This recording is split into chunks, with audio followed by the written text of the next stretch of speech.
Hello, I'm Dr. Jim Coyle, and this is the third tutorial for social work practice with individuals.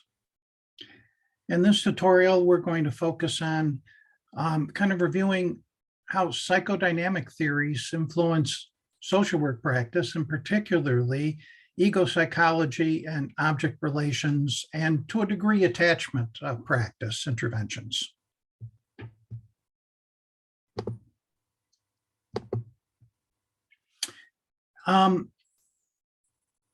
Certainly, psychodynamic theory really comes from Freud's psychoanalysis. And there's a few things about his theories that are helpful in understanding as the basis for psychodynamic theory. Freud's psychosexual stages suggest that his theory of human behavior is developmental. That is that experiences during childhood are going to affect adult behavior.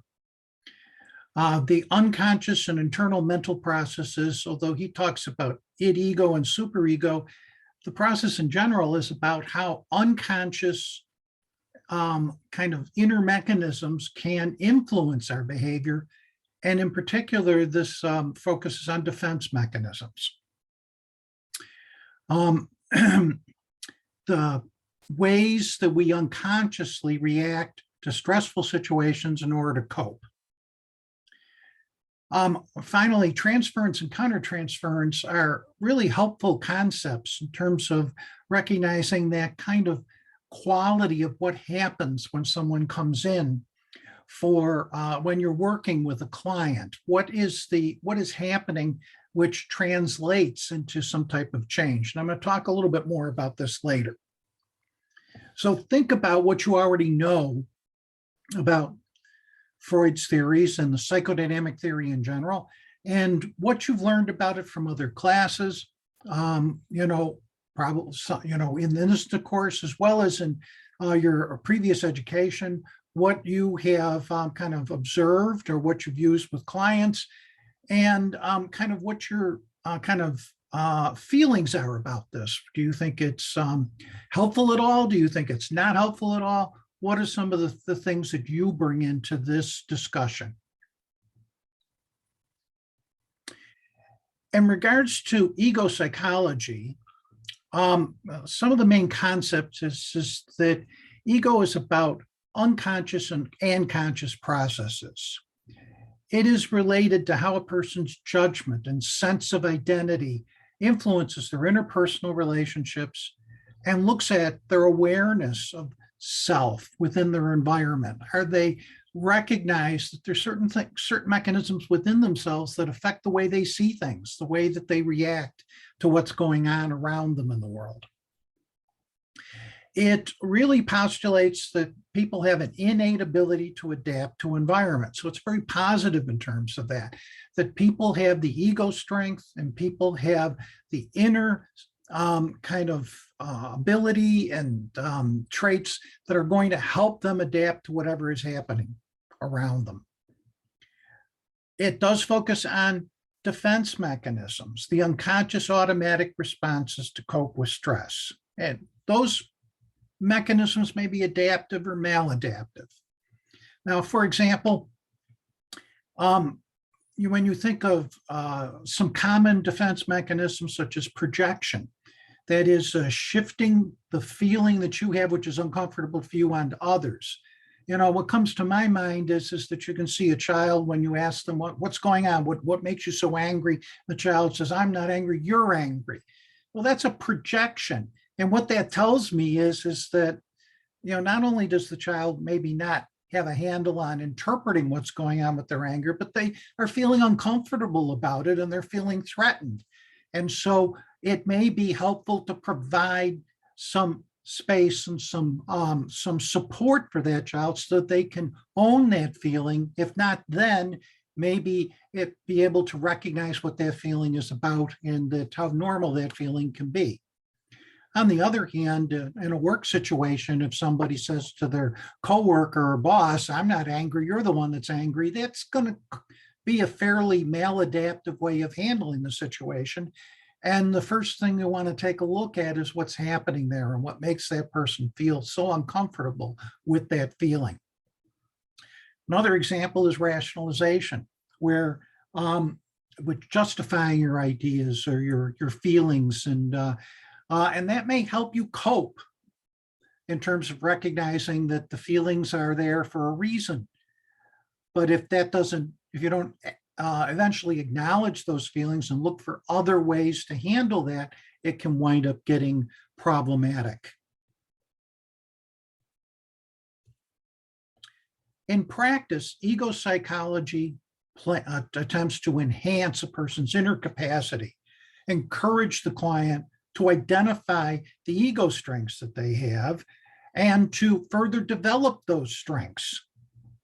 It's about helping the client have insight about the connection between the past and current experiences. If,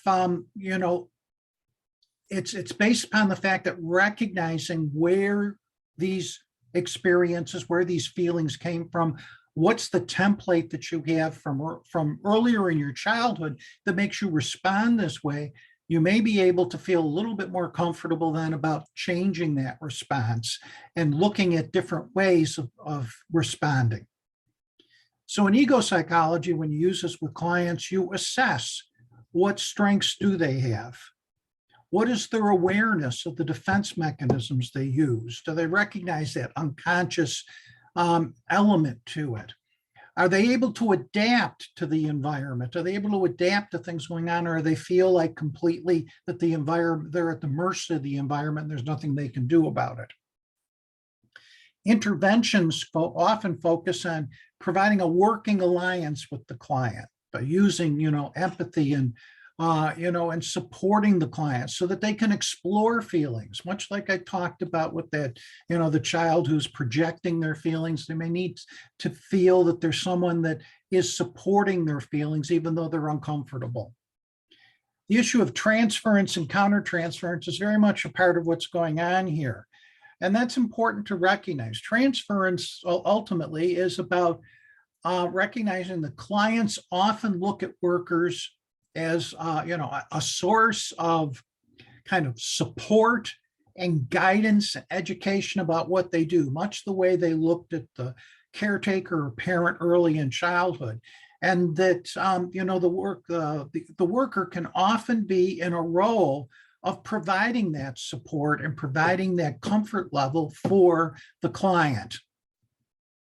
Countertransference, on the other hand, is also very important, because when we acknowledge and we recognize that we're being triggered by what is going on, when we realize what those feelings are and how our defense mechanisms are taking over in terms of that, they may give us some information that the client is going through a parallel process here, that the client is having some of those feelings and can't express it, or doesn't have any insight about it. And we can use our own feelings to then begin to kind of help the client accept whatever is going on inside them and how that's coloring their interaction. So that's important to take a look at how that may work. Ego sustaining and ego modifying. I'm not sure why that popped up on me there, but ego sustaining and ego modifying through insight is about using interpretation to see what is happening, to kind of suggest that this may be happening with the client, to reflect with the client about what their feelings are, is to provide education and advice for the client.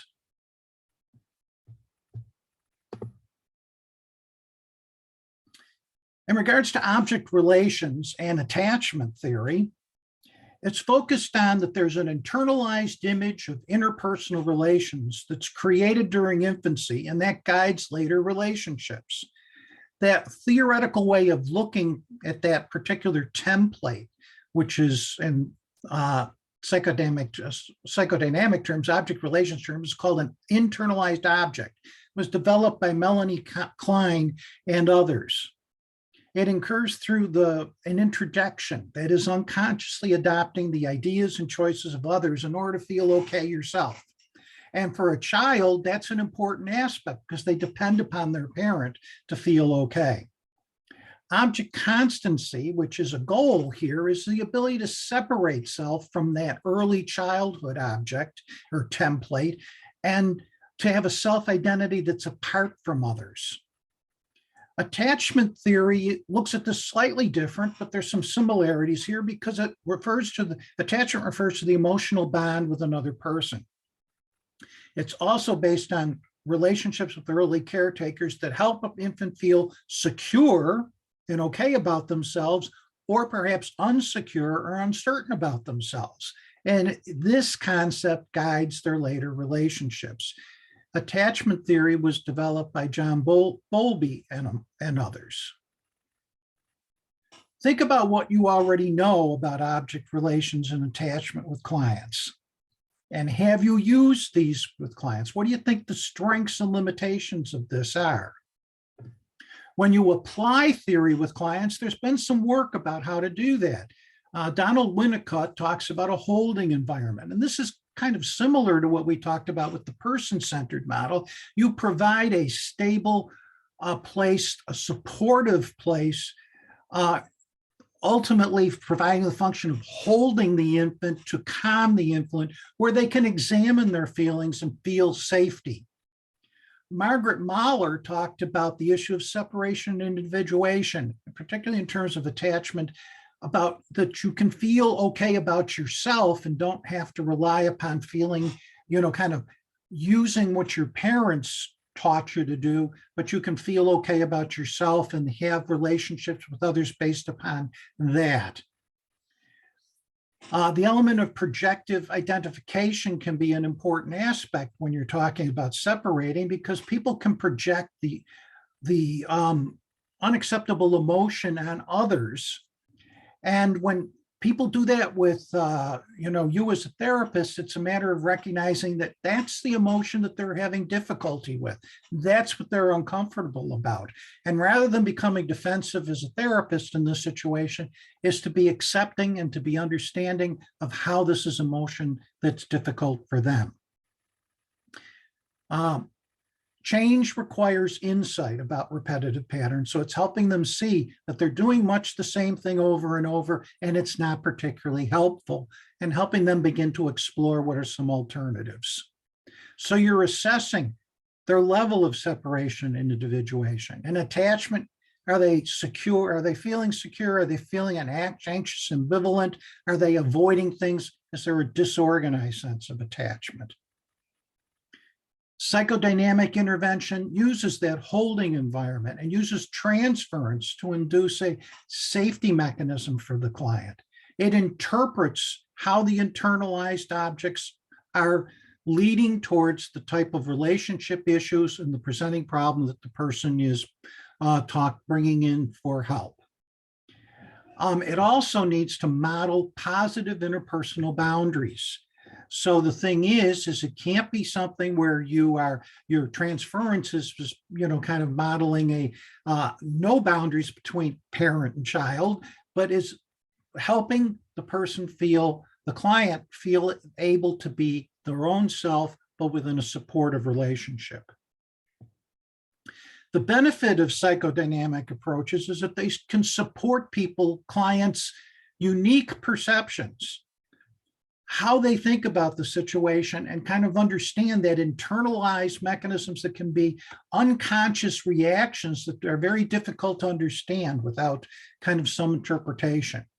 It can provide a framework for explaining how these unconscious reactions and defense mechanisms work. On the other hand, critiques of psychodynamic approaches have been that the internal mechanisms do not sufficiently acknowledge the environment and how the environment can be a more major player in terms of how the issue is happening. And we talked about that particularly in terms of social justice issues. And also that insight-oriented and the kind of developmental change that happens from kind of that reparenting aspect tends to lead to long-term treatment, which can be a disadvantage when there are methods where shorter term resolution of presenting problems may be possible. So how does it look to have a kind of a psychodynamic role play? That's what video 2 gives you a chance to look at. And the link is in the comments for the video so that you can find it. It's also in the agenda for the first weekend of classes. Note your reactions as you watch this video. How is the counselor using psychodynamic methods, such as looking at ego strengths, identifying defense mechanisms, identifying internalized objects, or interpreting, using transference? How is the therapy supporting the client's ego functioning, object relations, and possibly secure attachment, although this video doesn't really demonstrate an attachment intervention? How does the counselor engage the client? How does the counselor collect info and assess and share that assessment and work with the client to identify a goal? What are your ideas about strengths and limitations? As I mentioned with the previous model, how can psychodynamic theory fit in with your assignments? Look at how your ego strengths, your defense mechanisms and issues of transference and countertransference may influence your way of looking at how behavior happens in the world. For the analysis paper, is psychodynamic theory effective for particular populations, particular problems? And what about generalized concepts that we use with clients? How does psychodynamic compare to the other different types of models that we're going to be talking about? And when you're doing the role play in class, it's a matter of asking yourself, how would this be helpful for you in terms of role playing this model for the final assignment where you're doing a role play with a particular client using a particular model? So think about all of this. And again, think about what you've learned from the reading and from this tutorial and from your own experiences, and how you can bring all of this into class so that our classroom discussion will model and will follow what you need to learn. Talk to you then.